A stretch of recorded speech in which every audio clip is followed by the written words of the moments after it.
Эх орон гэж юу вэ? Эх орон уу? Эх орон гэж нэрийн сэвтэж болдгоо. Нэрийн өндөдөр гэж боддог. Эцэг эхээс минь өөрчлөө тэр зүйлийг эх орон гэж хэлэх юм да. Хинтхи хангаас яаны өндөр сайхан нурууно хойт зүгийн хивэг огцон ирсэн байна.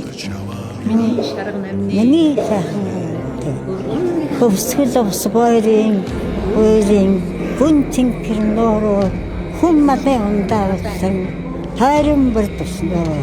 Энэ бол миний төрсөн нутаг. Ерөөсөн амьдралын минь утга учир. Эх орон минь байж ээж, эрх чөлөө минь байж ээж бид амьдран бид жаргана. Эх орны төлөө бүхнээ зориулах нь бидний үүрэг. Эх орон гэдэг бол одоо юугаар ч болшгүй л байна. Атга жаргыг бурханд үтгээ гэж байдаг үү? За тийм л одоо энэ хадгалах хэвээр ганц шүү дээ.